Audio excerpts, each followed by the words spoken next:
I mean, she went to such extreme, Sherri Papini, and it was just shocking what we learned in that documentary. She went to a former boyfriend's house. She planned all this out, and she had been communicating with this guy for quite some time, and he seemed to be a guy who would just whatever you need. I am there for the hot girl. That seemed to be kind of Yeah. what he was, and she went there and requested that he injure her to Mm. to make it look as if she had been kidnapped. Like literally ran into hockey poles or sticks, had him shoot hockey pucks at her, had him go to the Hobby Lobby, get a wood cottering iron, and then brand her with the word Exodus in her back.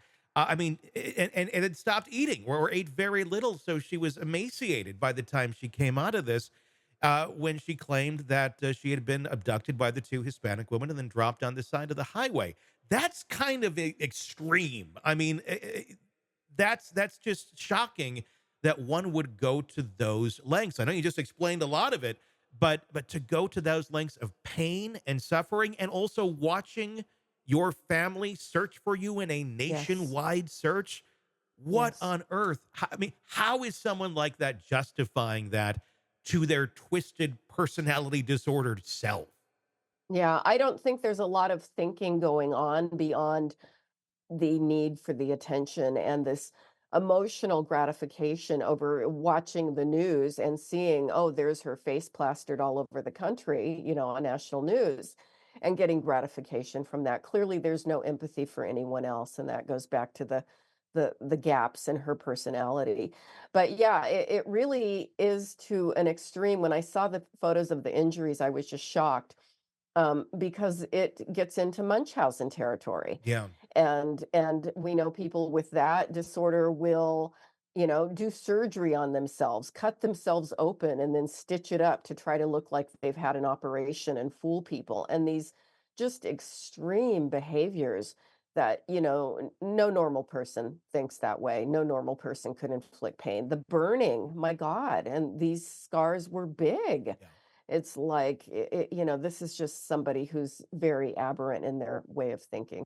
Does something like that? I mean, are they getting pleasure out of getting the pain, or is it more so I'm getting ready for the role, and being in the role is where the pleasure comes from? Because we hear about and people suffer from things where there's cutting and those sort of things that go Yeah. on, and they're inflicting their own pain. But is that completely different than what we're talking about here in terms of how she got those injuries and then how she operates and why she operated the way she did?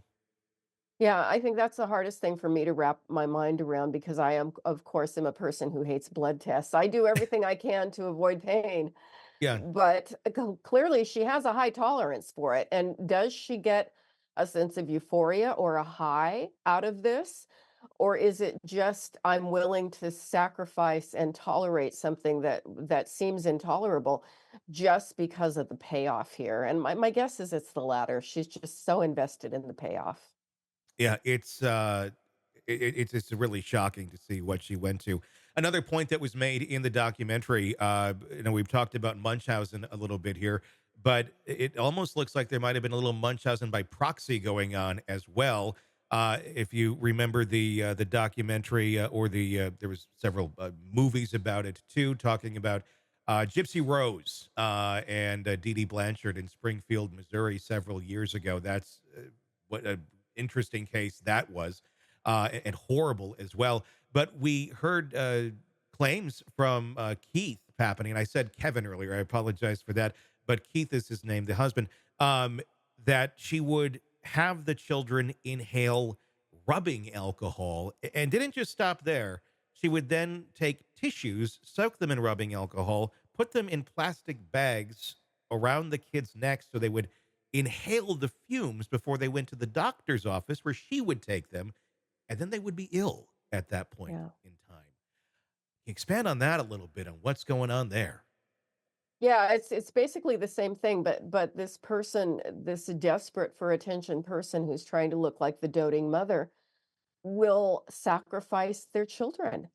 And it reminded me very much of the Gypsy Rose story. And I'm just thankful that this culminated in her being away from her kids because these kids were in danger from her, and it was just it didn't surprise me in a way because of the extent of how she injured herself.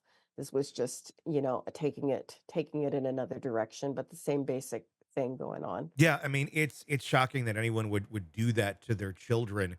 But again, it goes back to their prism and how they're looking at the world. It's not they're not looking at it the same way. They are finding a way No. to justify these things and believe that they are in the right and everyone else Yeah. is in the wrong. Which Yeah. again, I think if you're not that person, it's so hard to wrap your mind around. Do you think that Completely. I mean, obviously we've just recently learned about that in the documentary. I do wonder if there's more going on. Yeah. Do these sort of things happen in a bubble like that, or would you suspect, and it's pure speculation, there isn't anything that's come out about this, but would you suspect that maybe there was other things going on with the kids and her that were not so healthy?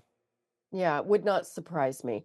And her ability to lie and role play and cover things up, we may never completely know. But Mhm. yeah, nothing would surprise me at this point. Should more charges, I don't know what the statute of limitations is, but now that we know this piece of it, should there be more charges brought against her for child abuse, or would this is it not enough to really go down that far of a road? I know you're not an attorney, but I'm just wondering if, you find this out that someone did this.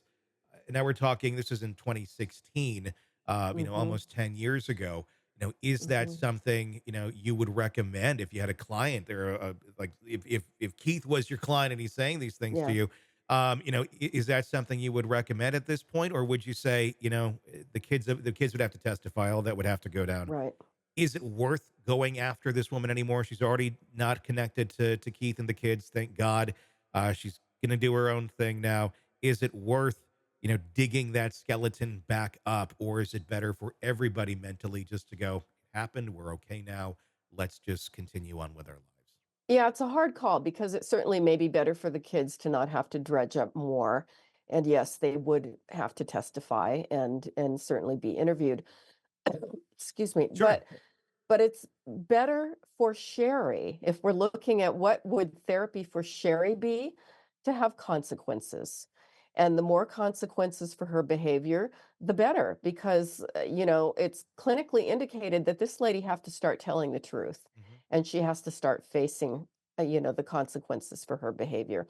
And if it could be proven that she hurt her children intentionally, then I would lean toward, well, number 1, let's do what's right for the kids, but I would think it would be in her own best interest to have consequences.